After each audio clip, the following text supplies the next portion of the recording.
Am I the a-hole for wanting some space from my daughter after she believed I was an abuser? Basically, I-41 male was accused of sexually assaulting her 16 female friend 17 female. She's known her just over a year, so I've known her for the same amount of time. She tried to kiss me. I turned her down, and as a result, she accused me of violating her. It went on for a few weeks, and even went to the police, and it only came out when they were grilling her and she finally admitted it. She was victimized, but it was her mom's boyfriend, and she went with accusing me because I was the safe option or some nonsense like that. When my daughter found out at a time, and I was being investigated though, she cut me off. Basically, didn't even want to talk to me or see me. I tried to pick her up to come over, but she said she didn't even want to see me. My ex wouldn't even let me in the house. Even she believed it. And her brother, my ex-brother-in-law, physically beat me and removed me from the house because I wouldn't go until I seen my daughter. Worst thing was, she blocked me in social media. But before she did, she put a status on her social media just saying some bollocks like "believe women," which freaking hurt. In my daughter's eyes, I was a criminal and I assaulted her friend. So now it's all came out and I'm cleared. She rang me up to say she wants to come over to talk. But I said no, I don't think it's a good idea. It hurt me when she didn't believe me, so I want to just think for a bit until I forgive her. My ex then rang saying how hurt my daughter is because I won't forgive her. She tried to apologize too, and I told her I don't accept her apology either, and that I don't want to talk to her either. They're not stopping texting me though, and my daughter tried to come over and was banging my door asking to come in, crying. I pretended I wasn't in. Am I the a-hole for wanting some space because I don't know if I can forgive her yet? Edited to add because people keep on asking, why were you alone with a 17-year-old? I wasn't really alone with her. They were both staying at my house. I went for a wee in the middle of the night, and she was waiting outside the toilet door and scared me a bit coming out. I laughed it off, and she basically lunged trying to kiss me. I laughed it off, told her no, and went back to bed. I didn't really pay it any more attention, and truth be told, forgot about it. Now for the top comments. How are you holding up? Please take care of yourself. Truth be told, not very good. This happened to me, but accuser was my friend's now wife, who got drunk off her butt, cheated, then told everyone I drugged her. And that's why she did it. Blood tests proved she was just drunk, while cameras showed her leading some dude into bar toilet, and me nowhere to be seen. She was dumb enough to post on social media, and police ran a talk screen a day or so later, and pulled camera footage. It's been 15 years, and most people that know still believe her cause, hey, believe women, and I'm some predator that drugged her. I threatened legal action. Her and her husband did attempt to apologize once after deleting all social media posts about it. I asked for an equal Facebook post to the one blaming me. They declined, things got heated, and it got a black eye. I refused to speak to them or any of my old group of friends since. If the betrayal I felt was anything to go by, and yours was from your own daughter which would hurt orders of magnitude more, you're not the a-hole. Where's the brother-in-law here? That dude had have called police on. That he chose to marry such a woman just shows that he's an incurable idiot. He deserves every miserable hour he's married to that lying skank. She's had liposuction plus boob lift, plus glammed up. She's now a lady. He's an only child and his parents are quite well off. He's going to lose everything the moment they die and money comes to him. He'll get his own soon enough. Take all the time you need to heal from this disturbing and traumatic experience. Having your family not believe you is such a betrayal. To top it off with a social media post must have been gutting. Not only did she believe her friend with no proof, she's also was ready to announce to the world that you're guilty. Legally, can you do anything about the fake allegation as well as the physical assault from your ex-brother-in-law? I would scorch the earth. Don't worry about your ex-wife. Ignore that witch. The only thing I want to do about my ex-brother-in-law isn't exactly legal. I do the same thing as you. I just tell them I'll come to you all when I'm ready to talk if that time should ever come, and not the other way around. This is exactly it. Actions have consequences. Some things there is just no coming back from. This might be one of them. It's sad because they may be the end of their relationship. People will now likely not believe the friend's actual trauma because she lied about OB. She has made her own situation worse and made it worse for other victims. It is hard enough for victims of SA to come forward, but lies like this are the reason people question crimes like SA in a way they'd never question burglary, etc. She will learn a very harsh lesson, and OP and his family are suffering for nothing. Now for the mini update. I've messaged her saying basically I'm still too hurt to want to talk, and I need time and space. And then I'll let her know when I want to get in touch. I also said I still love her, despite not really being sure if I should say that, when I am not sure if I can forgive yet. I've also messaged my ex, saying to make sure she or my daughter don't contact me again until I'm ready. Not heard anything back yet, but hopefully I won't. Someone on here said I should look into a holiday, which really isn't a bad idea, so I'm currently looking into places I can go for a week or so, and might book some time off work. Next story. Am I the a-hole for refusing to drop the charges against my adopted dad's ex-stepdaughter? Long story short, I was raised by a single mom in crushing poverty until I, now 44, was 13. My mom got remarried and I was eventually adopted by her husband. He and his family were like winning the step/adoptive family lottery. Literally changed my life. As far as I knew, Dad's nephew and I were the only children in Dad's family. Years later, I found out more details. Dad was married and had a daughter, Ashley, now early 50s. When Ashley was 14, her mom filed for divorce and moved in with her affair partner.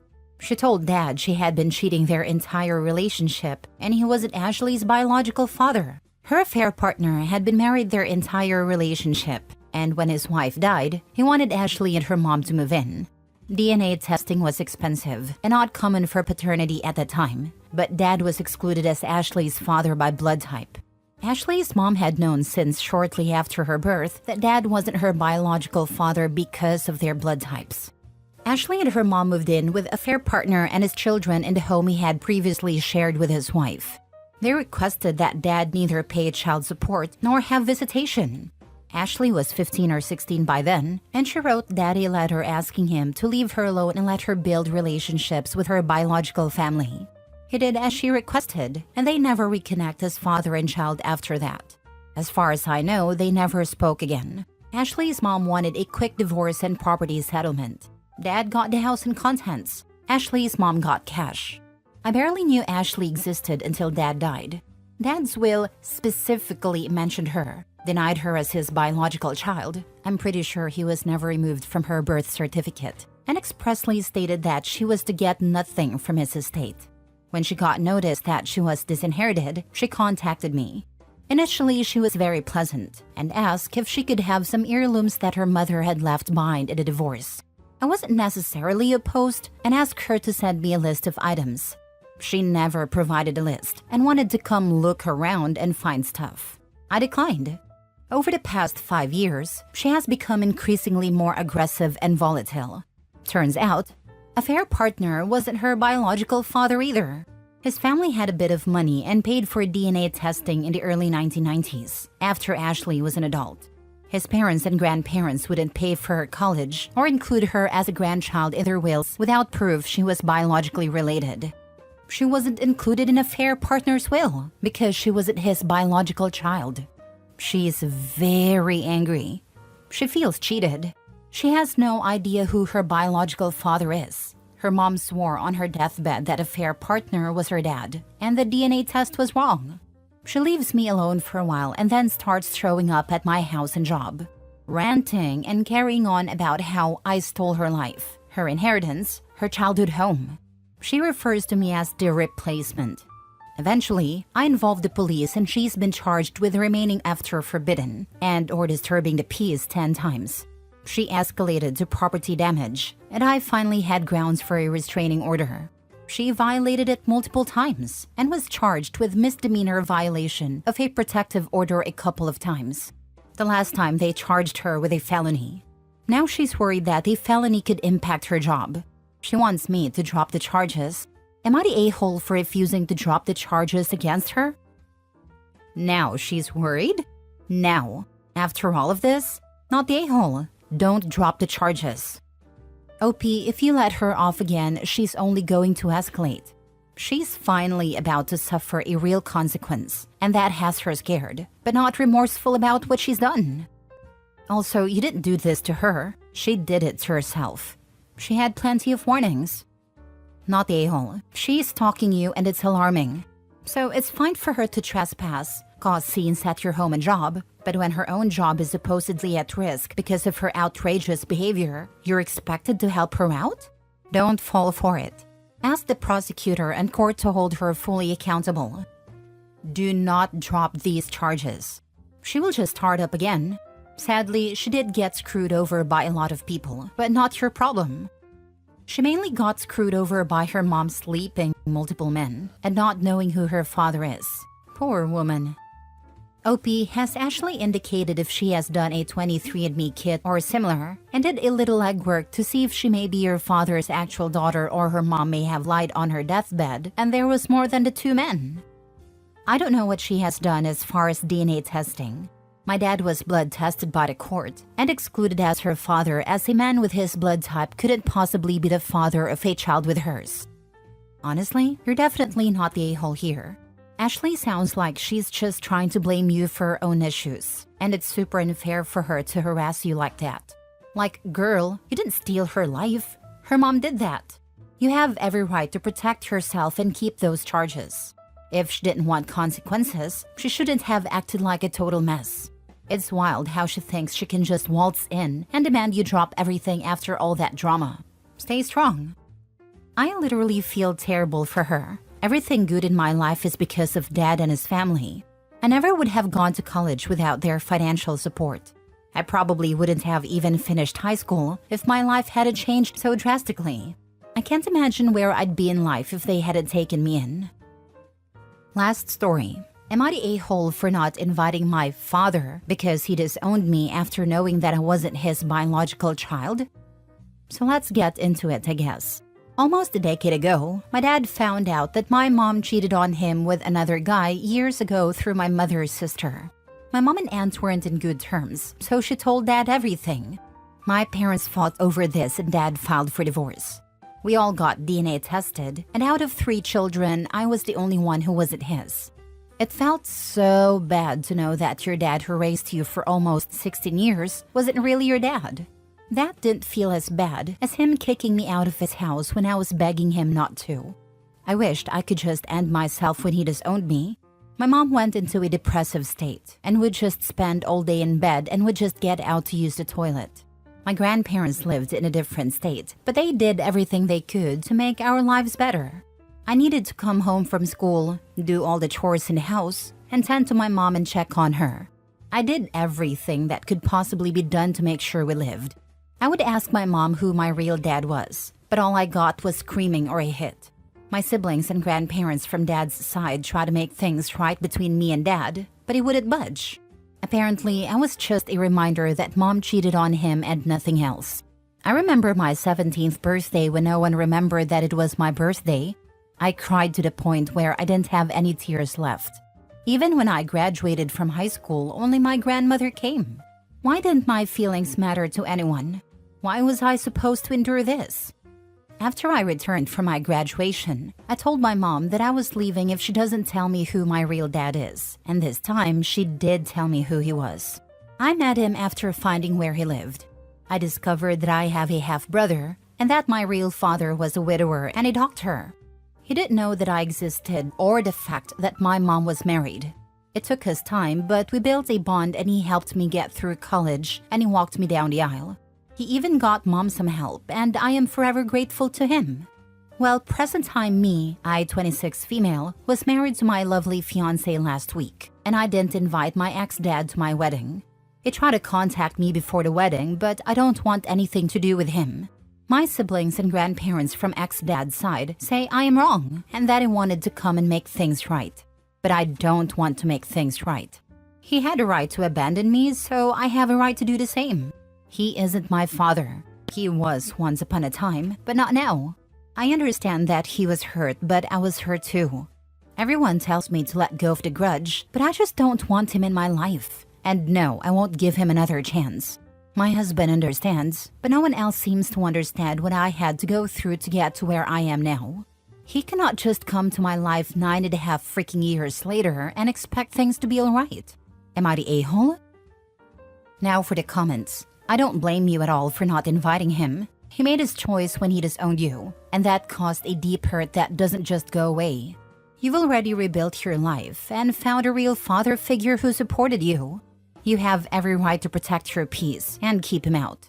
It's not about holding a grudge, it's about making sure you don't let someone back in who caused you so much pain. You owe him nothing, especially not forgiveness on his terms. You're so right. It's not about being bitter, it's about protecting yourself from more pain. Nobody should have to forgive just because someone suddenly wants back in. The father isn't trying to reconcile because he loves or misses the OP. OP was an emotional and financial liability when she was kicked out all those years ago. The father didn't want the responsibility of caring or to spend one thin dime on the OP for food, clothing, or college.